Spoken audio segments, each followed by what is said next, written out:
Los noticieristas se sientan a la mesa. Análisis, opinión, crítica, la noticia del día. La mesa de los noticieristas. Con Milton Rojo, Javier Cabrera y Francisco Arizmendi. Los noticieristas observando en vivo.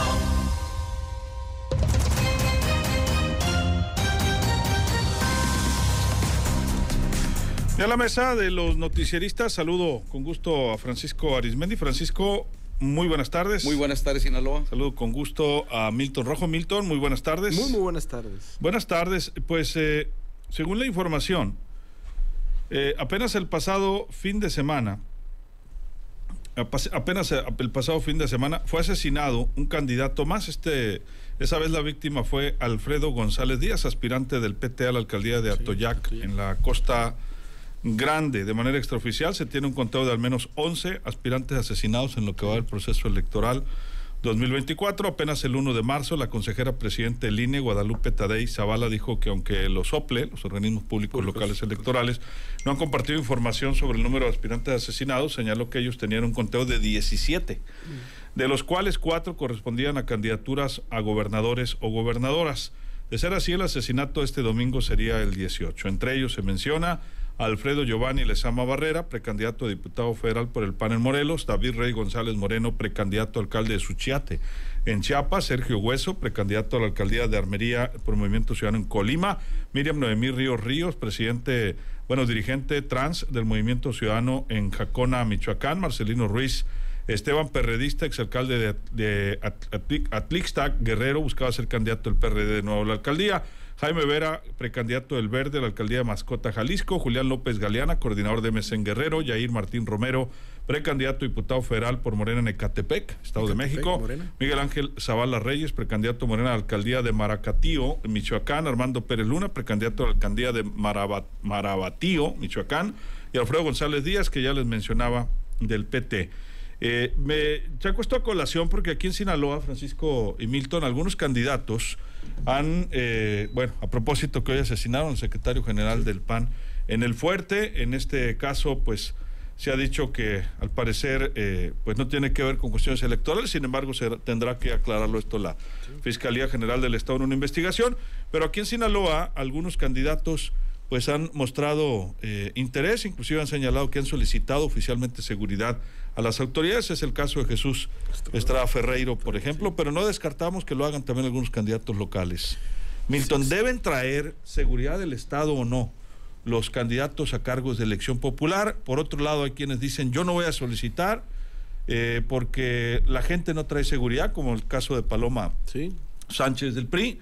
Ella dijo, yo no voy a solicitar porque los sinaloenses tampoco traen guaruras, dijo. ¿Deben o no contar con seguridad los candidatos a cargos de elección popular, locales o federales? Yo creo que como estamos ahorita en un régimen cívico democrático, pero cada vez más militarizado en los temas de seguridad y de administración pública federal, yo creo que no deberían de traer seguridad los candidatos a puestos de elección popular. ¿Por qué? Porque vas a formar parte del gobierno o del Estado mexicano, en este caso de algunos, los candidatos a presidentes de la República por cuestiones de seguridad del Estado mismo. Ellos deben de traer una leve seguridad, no como en aquellos tiempos del PRI gobierno, cuando era el Estado Mayor el que cuidaba todo, y en las localidades, pues obviamente son los órganos de inteligencia del Estado y de la seguridad las que deberían de garantizar lo mínimo, lo más mínimo en cuestión de seguridad. O sea, deberían de estar haciendo lo posible para que estas cosas no pasaran. Y obviamente la gente que dice ante una situación de un clima de inseguridad, oye, pues porque ven los guaruras, ven los policías a los candidatos y dicen, oye, o sea, esta clase política quiere llegar al poder, o sea, así con guaruras, y nosotros no tenemos lo más mínimo para cuidarnos, pues. Entonces, al final del día es un tema que en esta parte de la democracia, que estamos viviendo ya que 23 años de democracia, se nos está complicando el tema de la inseguridad. Y vean, por ejemplo, los estados de Veracruz, Guerrero, Chiapas, Jalisco, Colima, que son o ruta de tráfico de personas, Veracruz, o ruta de producción de drogas sintéticas. Entonces, vean cómo el problema para los ciudadanos no fue un problema, fue algo muy bueno, que empalmaran las elecciones, que las fueran concurrentes, las locales, o a mitad de la elección presidencial o en la mera elección presidencial. Y eso generó, pues obviamente, que no tuviéramos a cada rato elecciones, sino que cada 3 años. Sí, pero para las mafias eso cambió sus calendarios. Entonces, cada vez que hay elecciones, tienen que arreglar en lo local y en lo federal. Quienes pueden. Y quienes no, pues ven la manera de cómo ganar territorio. Entonces, lo que estamos viendo ahorita en esos estados es que el gran, ¿cómo se dice? El gran censor es el crimen organizado, porque frena expresiones democráticas. Dice, no quiero a este, palo, no quiero a este, palo. O sea, entonces, ante esta situación democrática, porque estamos en un régimen todavía democrático, donde cada vez más la seguridad la tienen los militares no han sabido darnos seguridad. O sea, y todavía sigue esa narrativa y ese discurso de que los militares son lo mejor que tenemos. Sí, claro, nuestras Fuerzas Armadas merecen todo nuestro respeto, pero no es para que anden patrullando en la ciudad. Ellos tienen otras labores de seguridad y han desmantelado las redes de seguridad pública o de seguridades estatales para ellos ser los grandes proveedores de la seguridad. Pero hay que decirlo, la Guardia Nacional no ha sabido y no ha podido darnos seguridad. Y esa parte es totalmente nodal en el esquema democrático, porque si no nos pueden garantizar la protección al patrimonio o a la integridad física, ¿cómo puedes votar? ¿Cómo puedes validar a tus autoridades? Entonces, ahorita que estamos viendo una espiral de violencia donde no solo es el poder el que frena expresiones democráticas, sino ya son grupos delincuenciales los que se meten al juego democrático y dicen, no, yo no quiero a yo no quiero esto. Y no lo hacen de otras maneras más que eliminando. Pero, en tu opinión, ¿deben o no traer seguridad del ejército municipal o estatal los candidatos? No, yo creo que no. Yo creo que no, porque, o sea, si al pueblo, que es el que va a votar, no tiene esas garantías, ¿por qué deben de traerlas los candidatos? Digo, o sea, es una cuestión, muy personal, de por qué tú, y porque la gente te va a decir, oye, ¿por qué traes seguridad tú si a mí me acaban de robar el carro? O sea, ¿por qué estás pidiendo tú estas escoltas de, por ejemplo, el candidato al Senado por el Frente, compañero Paloma? Mientras Paloma dijo que no, el otro dijo, no, sí, por ocioso.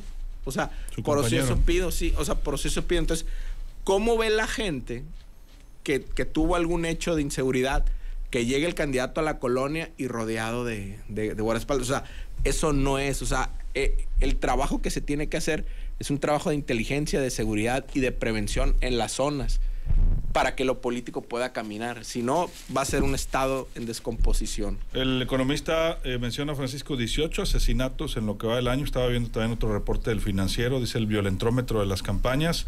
Al 6 de marzo, dice, han sido asesinados 23 políticos en México desde hace 2 meses y previo a las elecciones del 2024. Así las cosas, Francisco. ¿Deben o no traer seguridad los candidatos o candidatas? Yo creo, Luis Alberto, amigos del auditorio, que cada candidato o cada candidata, acorde a su circunstancia, debe de traer seguridad cuando sientan alguna amenaza en torno, pero que muchas veces no lo hacen porque cuando la amenaza es directa, pues saben que si presentan alguna denuncia o solicitan escolta, pues puede ser contraproducente. Eso hay que decirlo, ya no lo sabemos. Pero si la amenaza es anónima, que no da la cara, entonces pues hay la posibilidad de que solamente sea lo que se le llama un calambre o pretender asustarte o simplemente de crear mitote. Pero entonces, como no se puede subestimar nada por lo que está ocurriendo en todo el país con el asesinato de tanto político y política, creo que va a ser decisión de cada candidato y candidata, acorde a esa circunstancia, si va a solicitar protección policíaca, en fin, etcétera, porque, insisto, no se puede subestimar aunque sea un anónimo cuando andas en campaña, si es que te llegan a avisar. Entonces, esto ya trae una tendencia muy lamentable, porque una cosa es aquí, cómo estamos en México y cómo nos enteramos en el día a día del asesinato de tal o cual candidato del partido que sean. La lectura que hay allende el Bravo de que cada vez más el crimen organizado agarre el control de muchas decisiones políticas en nuestra geografía mexicana. Entonces, tarde que temprano, esto va a tener un costo para México como para el país, independientemente de su soberanía y de su ejercicio democrático. Porque por algo, cada tanto tiempo el Departamento de Estado dice, hay un porcentaje del 30% del territorio mexicano donde gobierna el narco. ¿Y cómo responde México? Con un desgarre de vestiduras y dice, no es cierto. Pero quienes viven en las comunidades sometidas a los intereses, al terror del crimen organizado, dicen, bueno, pues la verdad, cuando menos el gobierno mexicano debe decir, bueno, perfecto, a lo mejor se quedaron cortos, a lo mejor es más, y vamos a recuperar esos terrenos. Pero ya vemos todo el espectáculo que ocurre en Oaxaca, en Guerrero, en Veracruz, Morelos, el propio Estado de México, Michoacán, y bueno, pues eso es lo único que le faltaba al proceso electoral en Sinaloa. Zacatecas, Francisco, Zacatecas, Fresnillo, toda esa parte. Y bueno, pues ya ingresamos ahora, lamentablemente, al asesinato de un dirigente partidista, que hay que esperar ante las investigaciones cuál fue el verdadero móvil, pero por lo pronto, pues ya la nota ahorita se volvió hasta nacional, claro, por el nivel de secretario del Comité Municipal del PAN que tenía en el fuerte, pues la persona que fue asesinada. Así es, según la nota de los noticieristas, Román Quesada Anduaga fue encontrado sin vida en la comunidad de Macoyagui, el fuerte. Según la información, pues se trata de esta persona. Lo encontraron los vecinos, detectaron al menos una herida de arma blanca, además de diversos golpes en cabeza y brazos. Vestía una playera negra, pantalón color negro y tenis deportivos de color azul. Yo, en mi opinión, creo que pues debe aplicarse el criterio también. Sí. Si hay una amenaza directa, probada, o algún hecho de inseguridad que sean víctimas los candidatos, como un despojo de vehículos, porque los candidatos, pues sobre todo ahorita los senadores recorren el estado a diversas horas. Si hubiese alguna situación probada, justificada, pues que les den la seguridad. El problema es que también se presenta en este tipo de épocas, pues como dices, no quisiera poner el mismo ejemplo de Eduardo Ortiz de la frase desafortunada que dijo, ay Dios, porque él lo que quería era como retar a la autoridad a ver si le respondía, ¿no? Con seguridad, lo cual tampoco es válido, porque también hay aspirantes o candidatos que utilizan como estrategia el decir que fueron víctimas de algún atentado, ¿no? Como parte de la estrategia de los expertos en marketing política, y lo hemos visto a lo largo y ancho de la historia, no digo específicamente en Sinaloa, de pronto que han destruido casas de campaña o que les han robado computadoras, etcétera, y a veces pues ha quedado en entredicho, ¿no? De que sea real o no, o simplemente, como dice Francisco, por la loilera, ¿no? De decir voy a traer escolta, ¿no? En este momento. No quisiera ser injusto, en otros casos pues quizá puede ser vital, ¿no? Para su seguridad, para su vida o la de sus familias, y creo que pues la realidad que está ocurriendo en México desde Colosio a la fecha pues nos indica que se tienen que cuidar quienes hacen política, ¿no? Y quienes pisan callos en ocasiones antes de los grupos fácticos político-empresariales, hoy también de los delincuenciales. Milton, vamos a conclusiones. Bueno, en cuanto a lo y aquí mismo en Sinaloa pues hemos vivido asesinatos, ¿no? El caso de Saúl Rubio, por ejemplo, ¿te acuerdas? Sí. Recordemos, en la historia política mundial, uno de los casos más paradigmáticos fue en una de las campañas de François Mitterrand en Francia, cuando se inventa el autoatentado, ¿no? Entonces, subió en las encuestas, pero después no ganó, pero después se supo que se había inventado el atentado, porque bueno, era un animal político Mitterrand. Pero bueno, al final del día, si bien es cierto, yo creo que no, pero bueno, coincido con lo que dicen, en tales o cuales casos sí es válido esta parte y en ciertos tiempos. Pero ya nomás traer escolta porque sí, digo, sería una grosería a la gente. O sea, ahorita, ¿cuál es la situación que está prevaleciendo en Sinaloa? El robo de vehículo, y la policía y los mandos no cambian la estrategia o no se les ve que quieren cambiar. Entonces, estás viendo ese tipo de situaciones y dices, oye, pues, ¿qué onda? O sea, ¿quieres pedir el voto? Van a pedir el voto para este aparato político que está legitimado, que es una maquinaria política potente y tus generales no quieren cambiar la estrategia. O sea, ¿qué onda? Pues, o sea, no abusen de la legitimación política, porque pues al final del día esto trastoca el tejido social. Y luego, parte de lo que estamos viendo, ya se veía venir esta espiral de violencia a aspirantes de candidatos.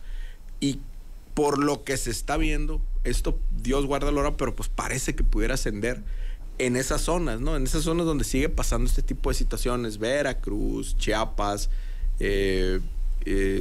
Colima. O sea, Michoacán, Zacatecas, o sea, Zacatecas, pues donde al exgobernador Monreal creo que le han matado 2 familiares, 2 o 3 familiares. Entonces es algo bastante vulnerable y de descomposición de el aparato de seguridad del Estado, ¿no? Porque al final del día, si los militares son tan buenos, ¿por qué estamos en esta situación así? ¿Por qué estamos así? Entonces, lo que decía Francisco ahorita, cuando la declaración del general Van Leclerc, que se acaba de jubilar, Francisco, era jefe del Comando Norte, y recordemos que hace un año a México lo sacaron del Comando Norte por serias situaciones y lo pasaron al Comando Sur. O sea, estaban en Polanco y los mandaron a La Bondojo. O sea, en temas de seguridad y de inteligencia mundial, pues los tenían en el Pedregal y para La Bondojo, ¿no? Porque por desconfianza. Entonces, tú ves ese tipo de situaciones y lo que se puede configurar es que en los órganos de inteligencia americanos hay 2 tipos de estadounidenses. El estadounidense que tiene el patio de atrás y que le crece la hierba, pero sabe dónde está la podadora, sabe dónde está todo, el machete, todo, y deja que le crezca el pasto y de repente empieza a podar. Pero deja que todo se le echa a perder. O el americano que todos los días está pode y cuide el pasto. Entonces, parece que los que están tomando el control ya ahorita en el Departamento de Estado son los segundos, son los que quieren tener la casa, el patio limpiecitas. Entonces, y luego, con esta situación que está pasando en Estados Unidos, donde Trump ahí viene, y recordemos que ha dicho Trump, o sea, meter drones a la frontera, declarar a tales o cuales entes como cuestiones terroristas. Entonces, es un discurso muy incendiario, muy fuerte, que los americanos cada vez lo están pidiendo. ¿Por qué? Por las situaciones sociales que están viviendo allá con la producción de drogas sintéticas. Entonces, aquí, al final del día, ¿dónde está el problema? ¿O dónde están pasando estas situaciones de violencia? En rutas donde se da esa producción de ese tipo de mercancías ilícitas, ¿no? Entonces, al final del día, Estados Unidos no es que nos va a cuidar ni nada. Acuérdense lo que siempre hemos dicho, Francisco, Estados Unidos tiene intereses, no amigos. Entonces, van a cuidar ellos que esto no se trastoque, pero que no les pegue a ellos, no tanto, no por nosotros, porque escuchas un discurso, hay veces en la oposición, es que Estados Unidos, no, a ver, a Estados Unidos no le importa esto, y recuerdo las palabras de Ken Salazar, o sea, a nosotros nos importa los liderazgos que tienen el control de los territorios del país, y López Obrador es alguien que tiene el control, lo dijo hace 2 años, ¿no? Ahorita yo creo que ya cambió de opinión, pero al final del día esto yo creo que va a seguir descomponiéndose por todo lo que está en juego y la estructura de pactos en donde no haya certeza para cumplirles a tales o cuales grupos. Vamos, saludos a Jorge Luis Sánchez Flores, Jorge Luis Sánchez Gastelum, manda a felicitar al doctor Flores. Dice, que estuvo en entrevista por acá hace un rato, sí, cómo no, el doctor Flores. que nos da mucho gusto siempre platicar con él. Elsa Lenes, muchas gracias. José Manuel Montoya, Alberto Cisneros, más saludos a todo el equipo. A Lucirene Maldonado también, que nos entregó micrófonos. Saludos hasta el Hitsamuri en Ahome. Cabo no está bonita la costa ahí, muy bonito. Lucero Legaspi en Guasave, Abel Insunza en Guasave, Francisco Treviño, más saludos a toda la mesa. Dice, hay muchos políticos sin vergüenzas, dice, quieren guardaespaldas, dice, no estoy de acuerdo, y hace una serie de comentarios y adjetivos. Saludo, Francisco. Diego Cota Soto, muchas felicidades a Milton por su cumpleaños, gracias, dice Diego Cota Soto. Gracias. Fuerte abrazo, muy pendientes de esta noche Cena Pancho, el día de mañana, saludos a la mejor mesa de análisis, dice. Gracias, Nelva Osorio Porras, lamentable la muerte del presidente del Fuerte, secretario del Fuerte, ¿verdad? Era del PAN. También dice, pues ¿qué no dicen que Sinaloa está libre de violencia? Dice Francisco Treviño. Marta Castro en Topolobampo, buenas noches a la mesa, saludos. Darío Vega, saludos también. Silvia Rodríguez, los gobernícolas actuales son los que deben garantizar primero, esa es la clave, y no hacerse de la vista gorda, dice, y decir que tienen otros datos. Abrazos, no balazos. Silvia Rodríguez, saludos a la mejor mesa de análisis. Gracias, Silvia, fuerte abrazo. Muy amable por sus palabras. Ferrer Ortega dice también, buenas tardes, saludos cordiales. Desde San Ignacio, dice, hablar de seguridad es un problema a nivel nacional, ojalá se mejore en este tema tan delicado. En Guamúchil, saludos a Damaris Rubio y también a José Juan Tadeo, aquí reportándome, dice, pasando lista. Francisco, tus conclusiones. Voy a abrir una nueva sección que se va a llamar Tengo una idea. Tengo una idea, va. Tengo una idea.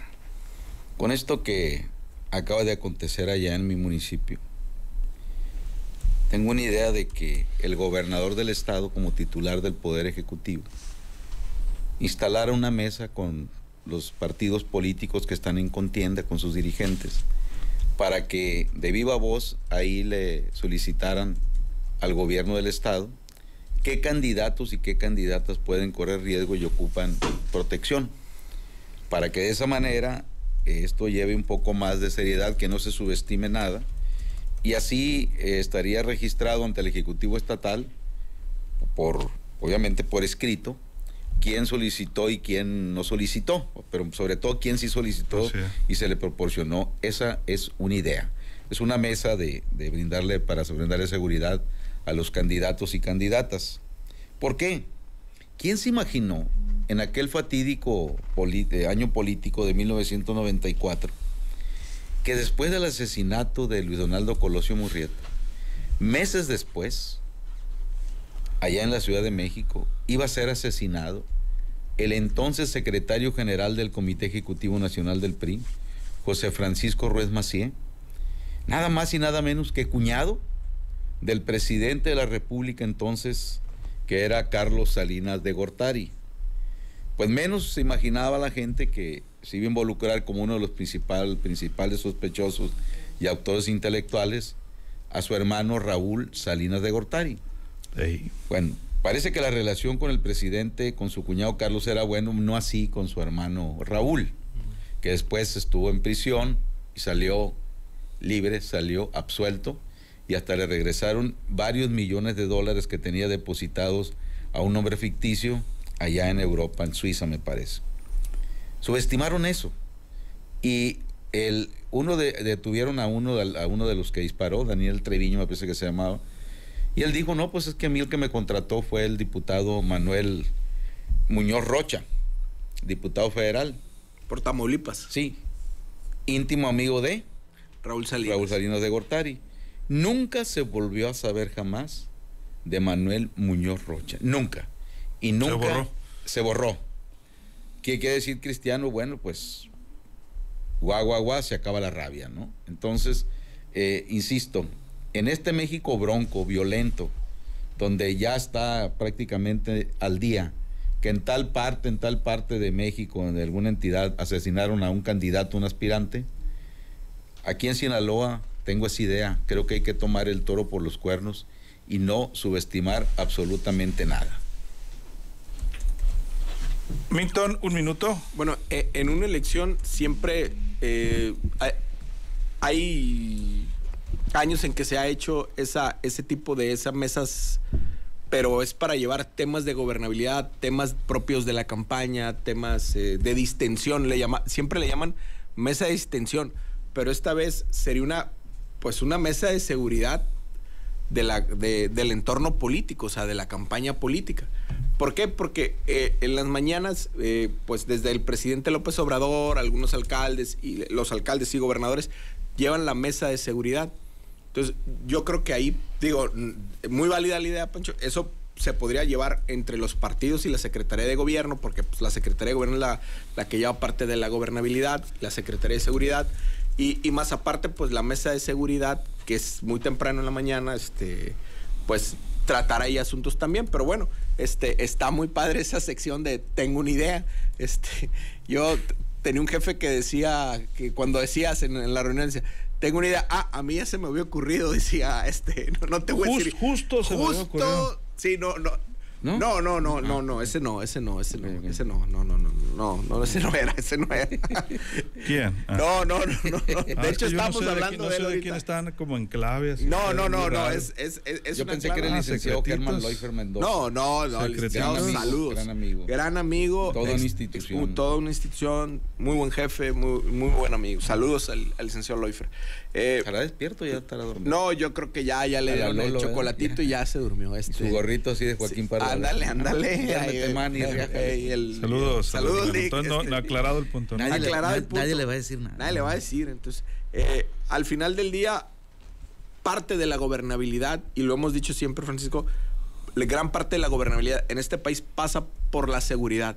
Y cada vez más ese discurso de que los militares pueden cada vez más la gente se va dando cuenta que el ejército no ha podido con el tema de seguridad. Y la gran pregunta es, o no ha podido porque no puede, o no ha podido porque es parte del problema. Esas son las grandes preguntas.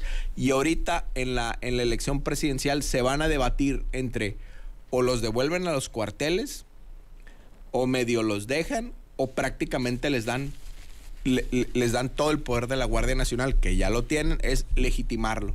Y lo hemos comentado, el devolver a los militares a los cuarteles va a tardar un proceso de más o menos de 20 a 30 años.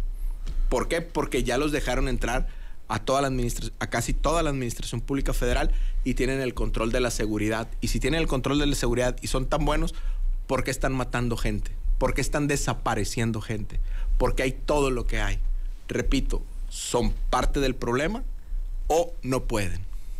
Muchas gracias, Muchas gracias, Luis. ¿Algo más, Francisco, para despedirnos? Bueno, es que tú tampoco puedes mandar al pueblo uniformado, como le dice el presidente, sí, a combatir a los maleantes con abrazos y darle la instrucción de que muchas veces es preferible entregar la plaza, como reveló el presidente, que en una ocasión se dejó suelto Chilpancingo para no caer en la provocación de la delincuencia organizada. Y de una manera u otra, pues la disciplina castrense hasta el día de hoy es de respetar las órdenes del comandante supremo de las Fuerzas Armadas de México, que por ley es el presidente de la República. Entonces ahí tenemos un problema, Houston, que no sabemos cómo se vaya a resolver. Si tomamos en cuenta que esa disciplina castrense en México es como una tradición, vamos a decir, pues no creo yo que se puedan tardar 30 años en regresarlo a los cuarteles. Pienso yo que sería cuestión de voluntad política de quien gane la próxima elección presidencial e ir dándole su lugar a las Fuerzas Armadas para las cuales fueron formadas. Porque yo no sé si en otra parte del mundo a las Fuerzas Armadas en general le han dado tantas misiones, hasta la de bachear carreteras. O de buscar generales en Panamá del siglo XIX, ¿no? Allá el general Catarino, ¿no? Okay. No es el de corrido, todo Catarino y lo rural. No, ese es otro. Entonces, insisto, si sigue esa disciplina castrense, bastaría con que encabece la próxima presidencia y dijera, ¿saben qué? Con la novedad de que vamos a ir en los próximos 6 meses o un año, vamos a ir regresando a las Fuerzas Armadas para lo que fueron formadas. O de lo contrario, bueno, decirles, ¿saben qué? Se acabó la época de los abrazos y ahora pues defiéndanse, qué sé yo. Pero esto definitivamente no puede continuar así. La estrategia es total y absolutamente falso que esté dando resultados. Ahí está la cifra. Se puede llegar al término de este sexenio federal a los 200,000 homicidios dolosos que estamos hablando, de 2 estadios aztecas hasta el tope de cadáveres. Muchas gracias, Francisco. Buenas noches, Sinaloa. Nada más despedirme con 2 comentarios. Hace más de 40 minutos subió un tuit Paloma Sánchez, candidata a senadora. Me lo enviaron, de hecho, ahorita a su equipo. Dice que es desgarradora noticia. Lamento profundamente el fallecimiento de Román Quesada, secretario general del PAN en El Fuerte. La violencia en Sinaloa no puede seguir así. La inseguridad está fuera de control. Exigimos una respuesta pronta del gobierno para esclarecer este terrible hecho. Mi más sentido pésame y solidaridad a familiares y amigos de Román. Los acompaño en su dolor. Descanse en paz. Bueno, también nuestra pésame, ¿no?, a la familia de esta persona. Y Jesús Estrada Ferreiro, candidato del PT, dice: nos dijeron cuídense ustedes y miren lo que pasó. Lamento el asesinato de Román Quesada, secretario del PAN en El Fuerte. Los sinaloenses exigimos justicia y seguridad. No queremos vivir más estos acontecimientos. Sigo a la espera de mi protección solicitada. Dice, y le manda y arroba pues al gobernador del estado, Rubén Rocha Moya. Así la situación en este día en la entidad. Seguramente la Fiscalía General del Estado estará dando información en las próximas horas de este caso en particular. Estaremos muy pendientes. A nombre de todo este equipo se queda bien acompañado en Vibra Radio. Soy Luis Alberto Díaz. Que la pase de lo mejor.